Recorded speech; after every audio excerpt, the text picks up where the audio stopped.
আজ প্রায় ৬ বছর পরে আমি দেশে ফিরলাম।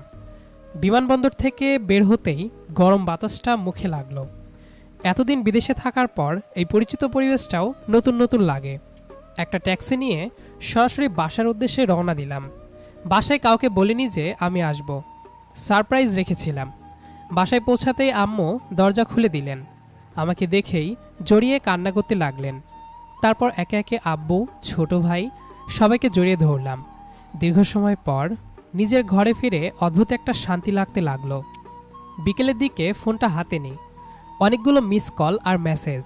তার মধ্যে সবচেয়ে বেশি মেসেজ আমার স্কুল জীবনের বন্ধু আরিফের।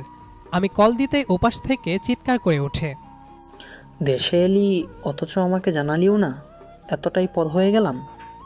আরে এই তো কয়েক ঘন্টা আগে আসলাম। আর তুই জানলি কিভাবে? আমি তো কাউকে বলিনি যে আসবো, সারপ্রাইজ রেখেছিলাম। এসব কথা লুকানো থাকে না। আমার ছোট ভাই একটা নাকি তোকে দেখছে এয়ারপোর্টে। সে যাই হোক, ভালোই ভালোই সন্ধ্যায় বাসায় চলে আসিস। কোনো অজুহাত শুনবো না। আম্মুও বলতেছে তোকে দেখার জন্য। আচ্ছা, আসবো। ফোন রেখে গোসল করে একটু বিশ্রাম নিলাম। সন্ধ্যার পর হাঁটতে হাঁটতেই আরিফদের বাসার দিকে রওনা দিলাম। সাথে কিছু চকলেট আর আরিফের জন্য একটা ঘড়ি নিলাম। এই রাস্তায় একসময় প্রতিদিন আসা যাওয়া করতাম। মোড়ের চায়ের দোকানটা এখনও আছে, মাঠটাও একই রকম, শুধু আশেপাশে কয়েকটা নতুন বিল্ডিং উঠেছে। আরিফদের বাসার সামনে দাঁড়িয়ে কলিং বেল চাপ দিলাম। কিছুক্ষণ পর দরজা খুলে যায়। দরজার ওপাশে দাঁড়িয়ে থাকা মেয়েটার দিকে তাকিয়ে কয়েক সেকেন্ড চুপ করে থাকলাম। মেয়েটাও আমার দিকে তাকিয়ে থাকে। তারপর ওই বলে, রিহান ভাই আপনি? আমি মুস্কি হাসলাম। দিয়া, আরিফের ছোট বোন। শেষবার যখন দেখেছিলাম তখন ও এসএসসি পরীক্ষা দিচ্ছিল। এরপর আমি পড়াশোনার জন্য বিদেশে চলে যাই। তারপর আর দেখা বা কথা হয় না। ৬ বছরে মানুষ কতটা বদলে যেতে পারে সামনে না দাঁড়ালে বোঝা যায় না। আমি হালকা হেসে বললাম, চিনতে পেরেছ? দিয়া ঠোঁটের কোণে ছোট্ট হাসি এনে বলে, এত বছর পরও চিনতে না পারার মতো কিছু হয়নি। আমি কিছু বলার আগেই ভেতর থেকে আরিফের গলা ভেসে আসে, দিয়া, কে এসেছে? তোমার বন্ধু। কথাটা বলেই দিয়া সরে দাঁড়ায়। দিয়া সরে দাঁড়াতেই আমি ভেতরে ঢুকে পড়লাম। ঠিক তখনই আরিফ দৌড়ে এসে আমাকে শক্ত করে জড়িয়ে ধরল। দোস্ত, 6 বছর পর তোকে সামনে দেখছি, বিশ্বাসই হচ্ছে না। আমারও একই অবস্থা। আমরা দুজনেই হেসে উঠলাম। হাতে থাকা ব্যাগ থেকে ঘড়িটার বক্স বের করে আরিফের হাতে দিলাম। এটা আবার কি? খুলে দেখ। বক্স খুলতেই ওর চোখ বড় হয়ে গেল। আরে, এসব আনতে গেলি কেন? বিদেশ থেকে বন্ধুর জন্য একটা ছোট্ট উপহার আনতেই পারি। ও হেসে আবার আমাকে জড়িয়ে ধরল। আমি চকলেটগুলো দিয়াকে দিলাম। আর এইগুলো তোমার জন্য। থ্যাঙ্কস। এরই মধ্যে আরিফের আম্মু এসে বললেন, এতদিন পর মনে পড়লো আমাদের। আমি উঠে সালাম করলাম। এমন বলবেন না আন্টি, পড়াশোনা আর কাজ নিয়েই ব্যস্ত ছিলাম। থাক, সালাম করতে হবে না। আগে বসো, আমি নাস্তা নিয়ে আসি। কিছুক্ষণের মধ্যেই টেবিলে চা, সিঙ্গারা, সমুচা আর বিভিন্ন নাস্তা চলে এলো। আমরা গল্প করতে করতে খেতে শুরু করলাম। গল্পের ফাঁকে কয়েকবার আমার চোখ অজান্তেই রান্নাঘরের দিকে চলে যায়। দিয়া কখনো চায়ের কাপ নিয়ে আসে, কখনো খালি প্লেট নিয়ে চলে যায়। ৬ বছরের মেয়েটা অনেক বদলে গেছে। আগে সে চঞ্চল ছোট্ট মেয়েটার জায়গায় এখন অনেক শান্ত, পরিণত একজন মানুষকে দেখছি। আমি কয়েক সেকেন্ড তাকিয়ে থাকি। দিয়া চোখ তুলে তাকাতেই আমি দ্রুত দৃষ্টি সরিয়ে নিই, যেন কিছুই হয়নি। নিজের অজান্তেই বারবার এমন হচ্ছে। কেন হচ্ছে সেটার উত্তর তখনও নিজের কাছেই নেই। আরিফ গল্প করেই যাচ্ছে। স্কুলের বন্ধুদের খবর, এলাকার পরিবর্তন, আমার বিদেশের জীবন, সব নিয়েই ওর প্রশ্নের শেষ নেই। আমি উত্তর দিচ্ছি, হাসছি, গল্প করছি, তবুও মাঝে মধ্যে চোখটা অন্যদিকে চলে যাচ্ছে। দিয়া আমাদের কথার মধ্যে একবারও অযথা বসে থাকলো না। যখন যেটা প্রয়োজন সেটা করে আবার নিজের কাজে চলে গেল। এই স্বাভাবিক আচরণটাই কেন যেন আমার ভালো লাগলো।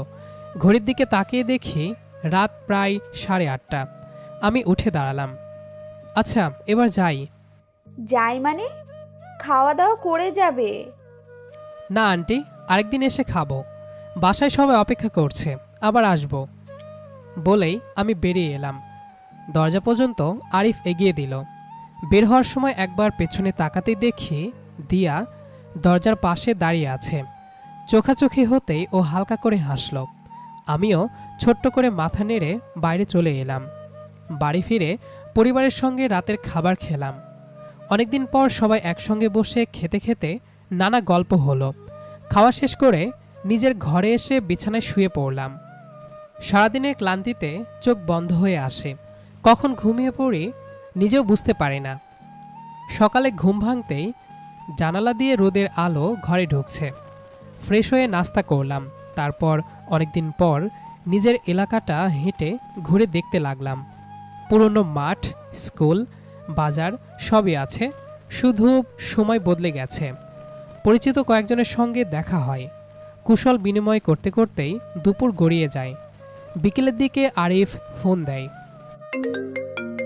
দোস্ত, বাসায় আছিস? হ্যাঁ।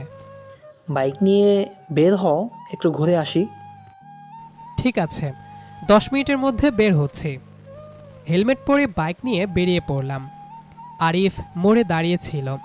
ও উঠে বসতেই আমরা শহরের দিকে রওনা দিই। কিছু দূর যাওয়ার পর একটা ক্যাফের সামনে আরিফ আমাকে বাইক থামাতে বলে। আমি অবাক হয়ে তাকালাম। আরিফ ক্যাফের ভেতরের দিকে যেতে লাগলো। ক্যাফের কাচের দরজা ঠেলে আমরা ভেতরে ঢুকলাম। ভেতরে ঢুকেই দেখি জানালার পাশের টেবিলে একটা মেয়ে বসে আছে। আমাদের দিকে তাকিয়ে সে মুচকি হাসল। আরিফ আমার দিকে তাকিয়ে বলল, চল পরিচয় করিয়ে দিই। আমরা টেবিলের কাছে যেতেই মেয়েটা উঠে দাঁড়ালো। এ হলো অহনা। তারপর আমার দিকে তাকিয়ে বলল, আর এ হচ্ছে আমার স্কুল জীবনের সবচেয়ে কাছের বন্ধু রিহান, যার কথা তোকে অনেকবার বলেছি। আমি হেসে হাত বাড়িয়ে দিলাম। আসসালামু আলাইকুম ভাবি। আমার মুখে ভাবি ডাকটা শুনে অহনা একটু লজ্জা পেয়ে হেসে ফেলল। ওয়ালাইকুম আসসালাম। আরিফ হেসে মাথা নাড়ল। তোদের দুজনের পরিচয় তো হয়ে গেল। আমরা 3 জন বসে পড়লাম। ওয়েটার এসে অর্ডার নিল। 3 কাপ কফি আর কিছু স্ন্যাক্স অর্ডার দিল আরিফ। গল্প শুরু হতেই সময়ের হিসাবই থাকলো না। অহনা বেশ প্রাণবন্ত মেয়ে, খুব সহজেই সবার সঙ্গে মিশে যেতে পারে। কথা বলতে বলতেই সে জানতে চাইল, রিহান ভাই এতদিন বিদেশে ছিলেন? হ্যাঁ, পড়াশোনা শেষ করে কিছুদিন ওইখানে কাজ করেছি। তারপর ভাবলাম এবার দেশে ফিরে আসি। আঙ্কেল আন্টি নিশ্চয়ই খুব খুশি হয়েছেন। সবচেয়ে বেশি খুশি হয়েছে আম্মু, আমাকে দেখেই কেঁদে ফেলেছে।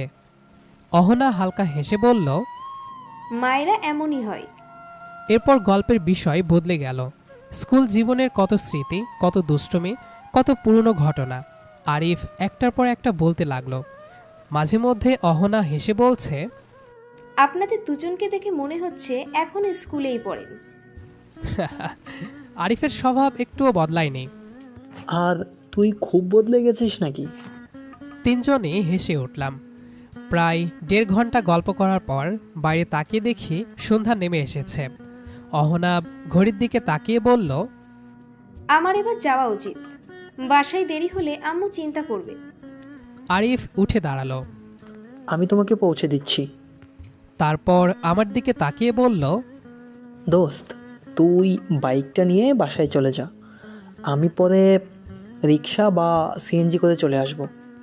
আমি চাবিটা হাতে নিয়ে বললাম, ঠিক আছে, তোরা সাবধানে যাস।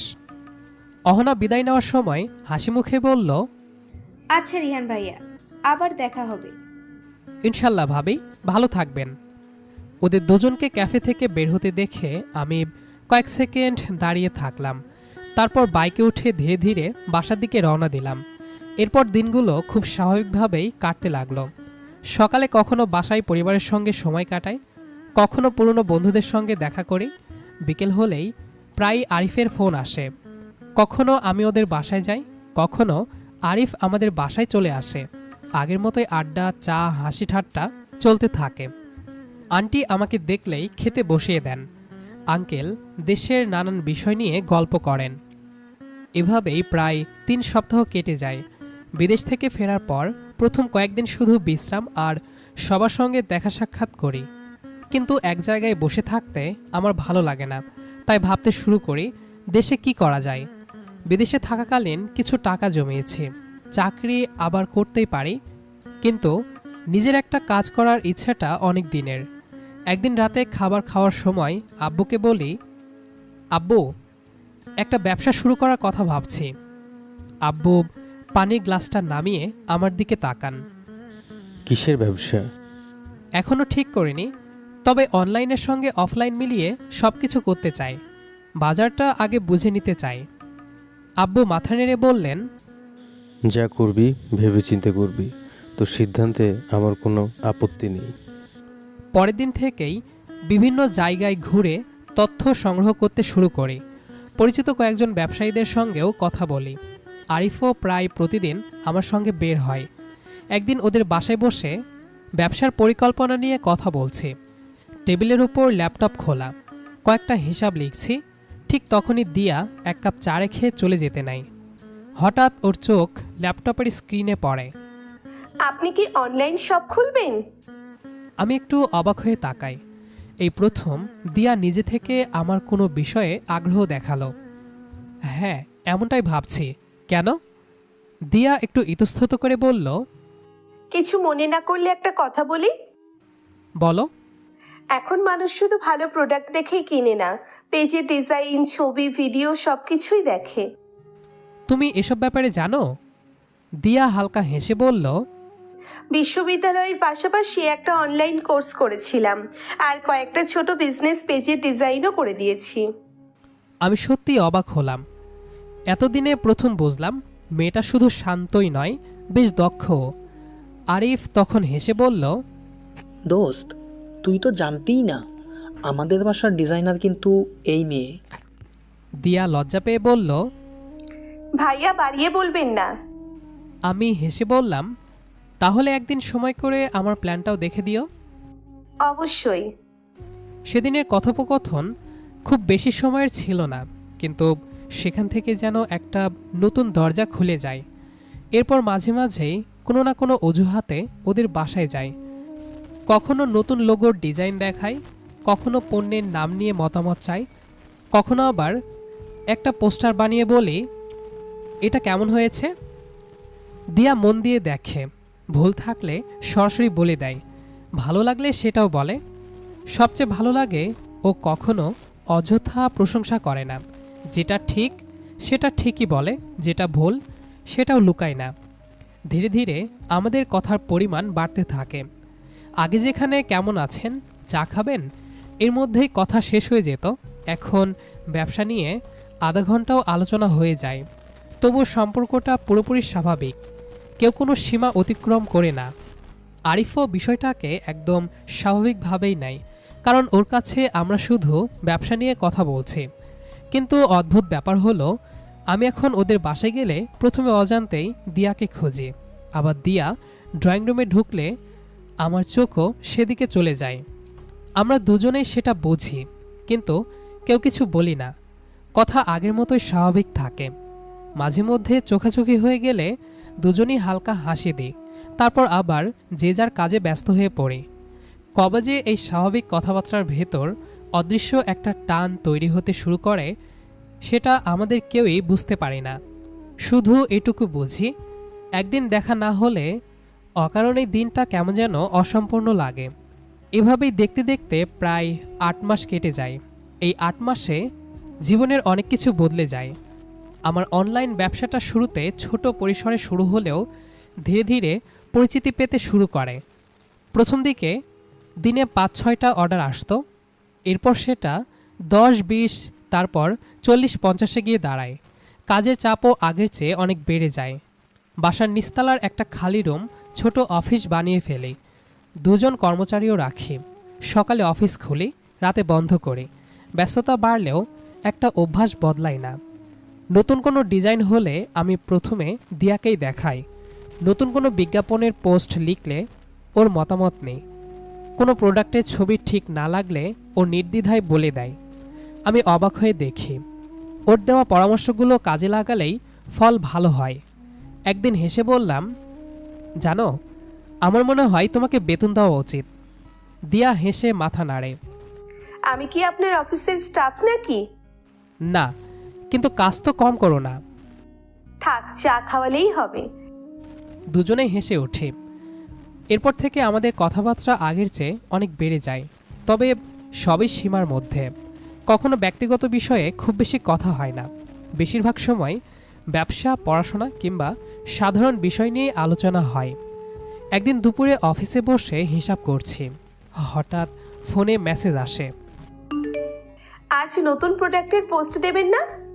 আমি মুচকি হেসে রিপ্লাই দিলাম, আজকে যে ছবি তুলতে অনেক দেরি হয়ে গেছে। ঠিক আছে, কাল সকালে দিলে বেশি রিচ পাবেন। মেসেজটা পড়ে অজান্তেই হাসি চলে আসে। পাশে বসা কর্মচারী অবাক হয়ে আমার দিকে তাকায়।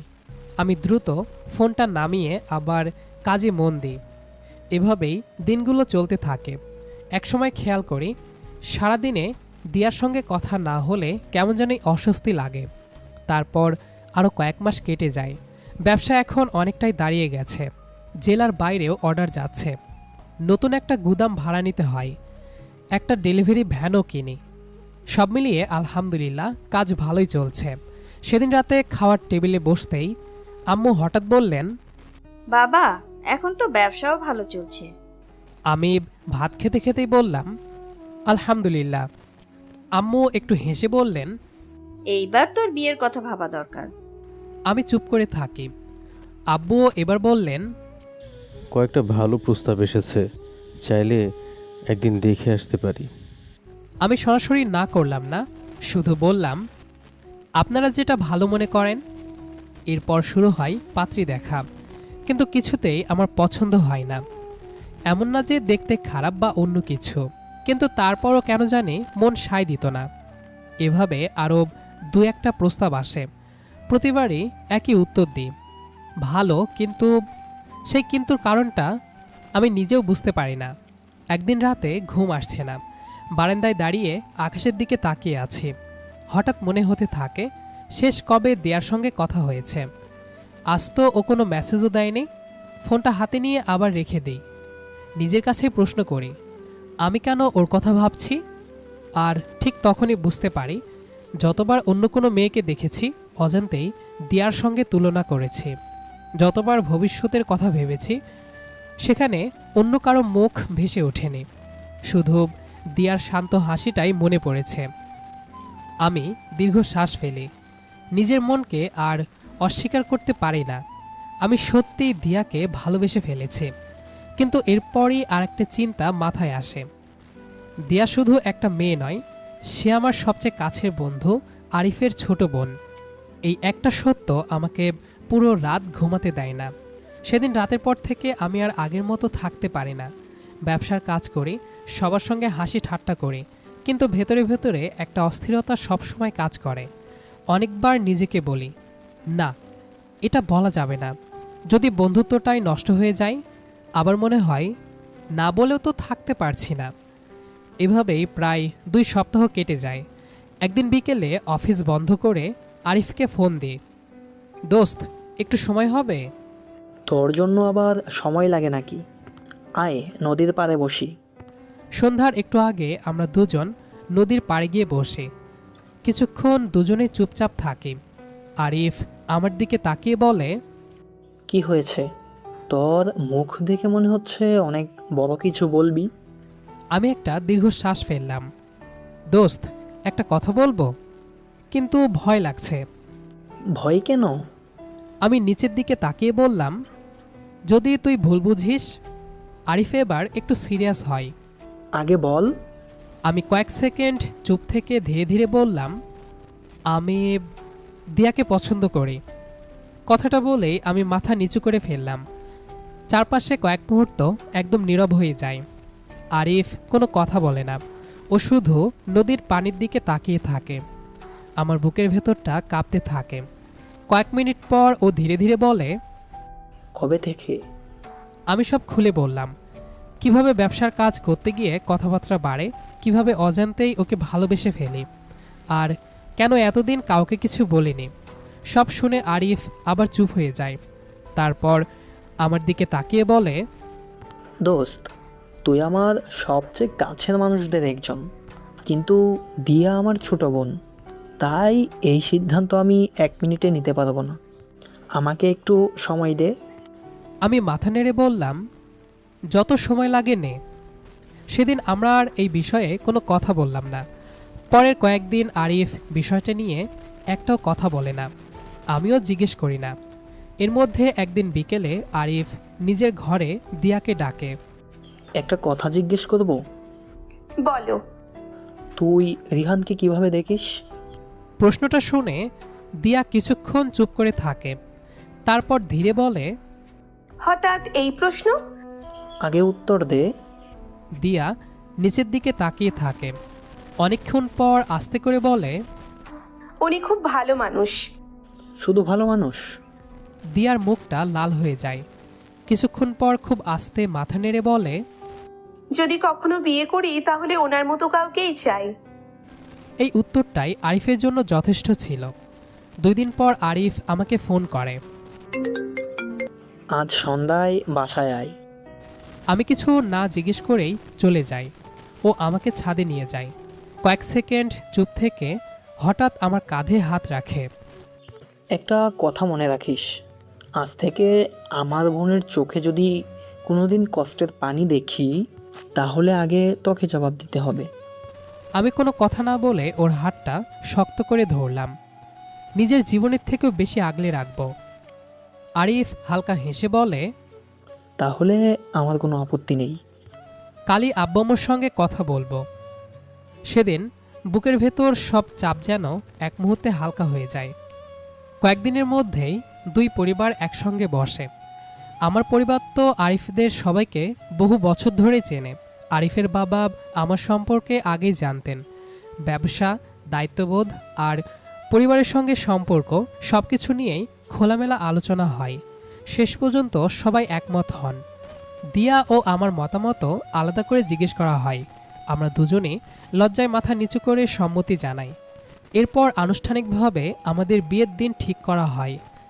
দেখতে দেখতে সেই প্রতীক্ষার দিনটাও চলে আসে। 2 পরিবারের আত্মীয় স্বজন, হাসি আনন্দ আর দোয়ায় মুখর হয়ে ওঠে পুরো বাড়ি। সকাল থেকেই একের পর এক আনুষ্ঠানিকতা চলতে থাকে। বিকেলে আমাদের আকদ সম্পূর্ণ হয়। সবার সামনে কবুল বলার মুহূর্তে বুকের ভেতরটা কেমন যেন কেঁপে ওঠে। মনে হচ্ছিল এতদিনের সব অপেক্ষা আজ পূর্ণতা পেল।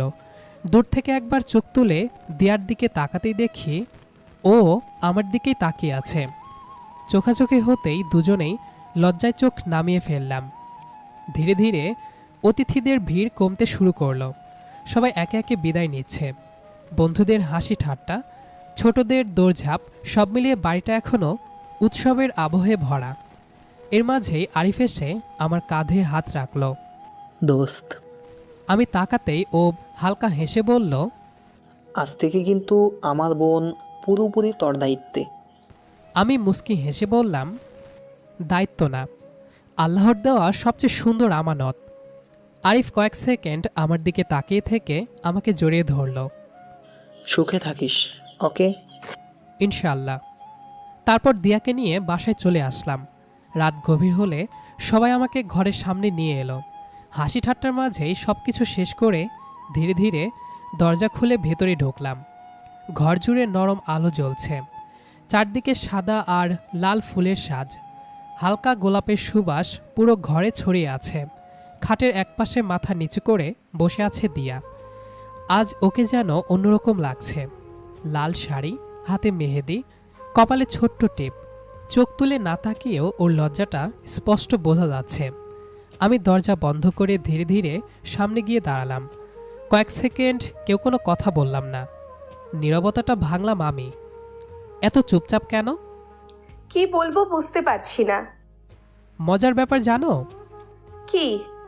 যেদিন 6 বছর পর তোমাদের বাসায় প্রথম এসেছিলাম, দরজা খুলে তোমাকে দেখে কয়েক সেকেন্ড আমি কথাই বলতে পারিনি। দিয়া হালকা হেসে ফেলল। আমি কিন্তু সেদিন বুঝেছিলাম। সত্যি? আপনি বারবার অন্যদিকে তাকানোর অভিনয় করছিলেন, কিন্তু আমি বুঝেছিলাম মাঝে মাঝে আমার দিকেই তাকাচ্ছিলেন। আমি হেসে মাথা নাড়লাম। তাহলে এতদিন কিছু বলনি কেন? দিয়া মৃদু হেসে বলল, সব অনুভূতি কি মুখে বলতে হয়? কথাটা শুনে আমি কিছুক্ষণ চুপ করে রইলাম। তারপর আস্তে করে বললাম, জানো, আম্মু যখন আমার জন্য একের পর এক মেয়ে দেখতে শুরু করলেন, তখনই বুঝলাম আমি আসলে কাউকে খুঁজছিলাম না, আমি শুধু তোমাকেই খুঁজছিলাম। দিয়ার চোখে লাজুক হাসি ফুটে উঠল। আমিও প্রতিদিন দোয়া করতাম, যদি আল্লাহ আমার ভাগ্যে আপনাকেই লিখে রাখেন। আমার বুকটা অদ্ভুত এক শান্তিতে ভরে গেল। আমি আস্তে করে বললাম, আলহামদুলিল্লাহ, আজ সেই দোয়া কবুল হয়েছে। দিয়া ধীরে ধীরে মাথা নাড়ল। জানালার বাইরে তখন হালকা বাতাস বইছে। দূরে কোথাও রাতজাগা ঝিঝি পোকার ডাক শোনা যাচ্ছে। আমরা দুজন অনেকক্ষণ ধরে গল্প করতে থাকলাম। আমি ধীরে ধীরে ওর সামনে গিয়ে বসলাম। কয়েক সেকেন্ড শুধু ওর মুখের দিকেই তাকিয়ে রইলাম। এতদিনের অপেক্ষা, না বলা অনুভূতি আর অগণিত স্মৃতি যেন এক মুহূর্তে এসে ভিড় করল। আস্তে করে বললাম, একটা কথা বলবো? দিয়া মাথা নিচু রেখেই মৃদুস্বরে বলল, বলুন। আমি আলতো করে ওর মেহেদি রাঙানো হাতটা নিজের হাতে নিলাম। আজ থেকে আর আপনি না, আমি চাই তুমি আমাকে শুধু তুমি বলো। এই ডাকটাই আমার সবচেয়ে আপন লাগবে। দিয়া লাজুক হেসে একবার আমার দিকে তাকিয়েই আবার চোখ নামিয়ে ফেলল। চেষ্টা করব, তবে অভ্যেস বদলাতে একটু সময় লাগবে। আমি মুচকি হেসে বললাম, আমার তো পুরো জীবনটাই আছে অপেক্ষা করার জন্য। কথাটা শুনে ওর ঠোঁটের কোণে আরও গভীর একটা হাসি ফুটে উঠল। আমি ধীরে ধীরে উঠে ওর আরও কাছে গেলাম। ওর চোখে চোখ রাখতেই ওর নিঃশ্বাস যেন একটু ভারী হয়ে এলো। কোনো তাড়াহুড়ো নয়, কোনো অস্বস্তিও নয়, শুধু দুজন মানুষের নিঃশব্দ ভালোবাসা। আমি আলতো করে দুহাত দিয়ে ওকে নিজের কাছে টেনে নিলাম। কয়েক মুহূর্ত দিয়া নিশ্চুপ হয়ে আমার বুকে মাথা রেখে দাঁড়িয়ে রইল। মনে হচ্ছিল এতদিনের সব দূরত্ব আজ এক নিমিষেই মিলিয়ে গেছে। আমি আস্তে করে বললাম, জানো, এই মুহূর্তটার জন্য আমি কতদিন অপেক্ষা করেছি? দিয়া চোখ বন্ধ রেখেই মৃদুস্বরে বলল, আমিও। আমি খুব যত্ন করে ওর কপালের ওপর একটুখানি ভালোবাসার চুমু এঁকে দিলাম। দিয়া লজ্জায় আরও একটু আমার বুকে মুখ লুকিয়ে ফেলল। আমি হেসে বললাম, এত লজ্জা পাচ্ছ কেন? দিয়া আস্তে করে বলল, আজ থেকে তো আপনার না, তোমার সব কথা শুনতে হবে। আমি হেসে উঠলাম। আর তোমার হাসিটা সারা জীবন আগলে রাখা হবে আমার সবচেয়ে বড় দায়িত্ব। দিয়া মাথা তুলে আমার দিকে তাকালো। ওর চোখে তখন অদ্ভুত এক প্রশান্তি। একটা কথা বলি? বলো। আজ মনে হচ্ছে আল্লাহ আমার জন্য সবচেয়ে সুন্দর সিদ্ধান্তটাই রেখেছিলেন। আমি মৃদু হেসে বললাম, আর আমার জীবনের সবচেয়ে বড় পাওয়া তুমি। ঘরের বাইরে তখন রাত আরও গভীর হয়েছে। জানালার পর্দা নরম বাতাসে দুলছে। ফুলের মিষ্টি সুবাসে ভরে আছে চারপাশ।